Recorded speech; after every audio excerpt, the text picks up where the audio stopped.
आज गृह मंत्री जी ने इस बात पर उल्लेख किया। उन्होंने कहा, उनके शब्दों में उन्होंने कहा कि पाकिस्तान के पास शरण में आने के बजाय कोई चारा ही नहीं था। आपने शरण दिया क्यों? वो आते हैं आपके देश के अंदर, लोगों को मार डालते हैं और आप उनको शरण दे रहे हैं। क्यों दिया शरण? इसका जवाब क्यों नहीं दिया है एक भी भाषण में? जैसे ये बात उठी, शरण की बात की, हमारे गृह मंत्री जी ने इतिहास में चले गए। नेहरू ने क्या किया, इंदिरा गांधी ने क्या किया, यहां तक कि मेरी मां के आंसुओं तक चले गए। लेकिन इस सवाल का जवाब नहीं दिया कि ये सीज फायर हुआ क्यों, ये जंग रुका क्यों, और तब क्यों रुका जब दुश्मन के पास कोई चारा नहीं था हमारे श्रेय में आने के बजाय।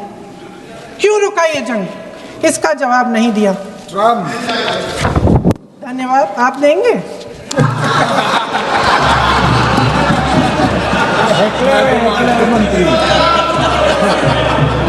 देना भाई देना, आपको टाइम मिलेगा तो। टाइम नहीं मिलेगा आपको शायद। वैसे महोदय, मेरी माँ की आंसू की बात किए, मैं इसका जवाब देना चाहती हूँ। मेरी माँ के आंसू तब गिरे जब उनके पति को आतंकवादियों ने शहीद किया, जब वे मात्र 44 साल की थी। और आज अगर मैं इस सदन में खड़ी हूँ और उन 26 लोगों की बात कर रही हूँ, मैं इसलिए कर रही हूँ क्योंकि मैं उनका दर्द जानती हूँ, महसूस करती हूँ।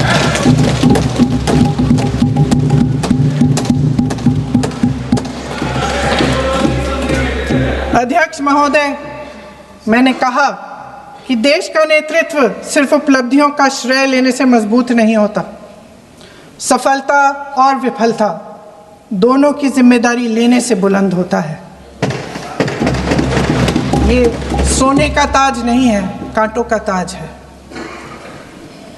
अध्यक्ष महोदय, जब सरकार झूठी और कायर हो तो वे बहादुर से बहादुर सेना के साहस और पराक्रम को भी कमजोर कर देती है। देश को प्रतिशोध के साथ साथ सबके प्राणों की रक्षा का प्रण चाहिए। सेना की शक्ति के साथ सरकार की सच्चाई भी चाहिए। महान देशभक्त शहीद इंदिरा गांधी जी, जिन्होंने सफल कूटनीति के बल पर अमेरिका के राष्ट्रपति निक्सन का मुकाबला करके पाकिस्तान का विभाजन करवाया, बांग्लादेश बनाया, 1 लाख पाकिस्तानी सैनिकों को आत्मसमर्पण करने पर मजबूर किया, उन्होंने कभी इसका श्रेय लेने की कोशिश नहीं की। ऑपरेशन सिंदूर का मकसद अगर पाकिस्तान को सबक सिखाना था तो शायद ये मकसद अभी अधूरा है। अगर हम ऑपरेशन सिंदूर की बात करें तो ये सिर्फ टेरर लॉन्च पैड्स को ध्वस्त नहीं किया, ये पूरी की पूरी तरीके से पाकिस्तान के हौसले को ध्वस्त कर दिया है। लेकिन एक आश्चर्य की बात है मैम, और आश्चर्य की बात यह है कि हमारे दुश्मन देश में एक युवा नेता है और एक युवा नेता हमारे विपक्ष में है। दुश्मन देश का सदन अलग है, हमारे देश का सदन अलग है, वहाँ के नेता अलग हैं, यहाँ के नेता अलग हैं, पर इनका सवाल एक ही है। विपक्ष का सवाल और दुश्मन देश के नेता का सवाल एक कैसे हो सकता है? मैं विपक्ष के साथियों को चुनौती देती हूँ कि अपनी राजनीति से ऊपर उठ करके कभी राष्ट्रहित की सोचनी चाहिए। अगर सरहद पर सेना लड़ रही होती है तो उनसे सवाल नहीं पूछे जाते, उनको सलामी दी जाती है। अगर विपक्ष की बात सुबह से सुने जा रहे हैं और उनकी बात को ध्यान से सुने तो वो बार बार कह रहे हैं कि सरकार ने सरेंडर कर दिया, सरकार ने सरेंडर कर दिया। सरेंडर से इनका विशेष लगाव इसीलिए भी है क्योंकि इतिहास गवाह है इन्होंने कितने बार विश्व के सामने भारत का सर झुका दिया है। 1962 में 14,500 वर्ग मील जमीन पर कब्जा कर लिया था। अमेरिका के तब के राष्ट्रपति ने कहा था कि भारत हमसे भीख मांगते हुए आया था। 1971 में वेस्टर्न मीडिया ने प्रधानमंत्री के बारे में जो भी कहा हो, उन्होंने हमारे देश के बारे में, भारत के बारे में कहा कि भारत एक धोखेबाज देश है और भारत नागरिक धोखेबाज लोग हैं। ये था भारत का इमेज आपके शासनकाल में। 1985 में CIA के क्लासिफाइड रिपोर्ट्स है कि विदेशी तंत्र भारत की सरकार को चलाती थी। इनसे जवाब मांगिए।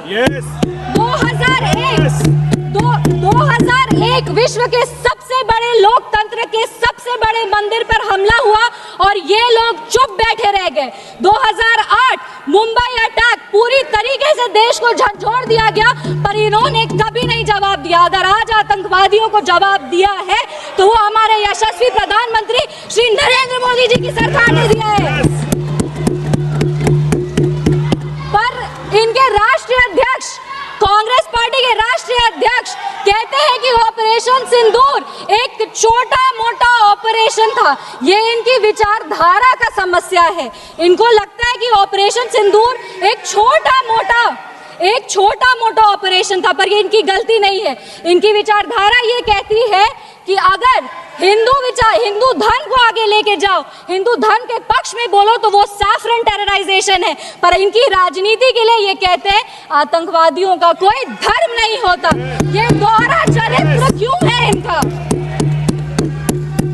आतंकवादियों ने हमारे नागरिकों को धर्म पूछकर मार दिया। हम उनको कहना चाहते हैं कि जिस सनातन को मुगल की तलवार नहीं खत्म कर पाई, जिस सनातन को अंग्रेज की तोप नहीं खत्म कर पाई, उस सनातन को इनकी छोटी मोटी राजनीति क्या खत्म करेगी? आतंकवादियों ने जब हमारे भाई लोग को मारा तो उनको मारने के पहले बोला कलमा पढ़ के सुनाओ। उन नागरिक की बहन होने के नाते, इस देश की बेटी होने के नाते हम उनको महाभारत सुनाना चाहते हैं। महाभारत सत्य और धर्म की लड़ाई जरूर है, लेकिन महाभारत द्रौपदी के प्रतिशोध का भी प्रतीक है। द्रौपदी का बदला महाभारत है और हमारी संस्कृति में है। अगर नारी सम्मान में त्रुटि होगी तो फिर से महाभारत रचा जाएगा। और महाभारत में लिखा है धर्मो रक्षति रक्षतः। जो धर्म की रक्षा करते हैं, धर्म भी उन्हीं की रक्षा करता है। विशेष रूप से हम धन्यवाद देंगे हमारे यशस्वी प्रधानमंत्री श्री नरेंद्र मोदी जी का, जिन्होंने ऑपरेशन सिंदूर का नाम ऑपरेशन सिंदूर रखकर पूरी दुनिया को बता दिया है कि एक चुटकी सिंदूर की कीमत क्या होती है। और जिसने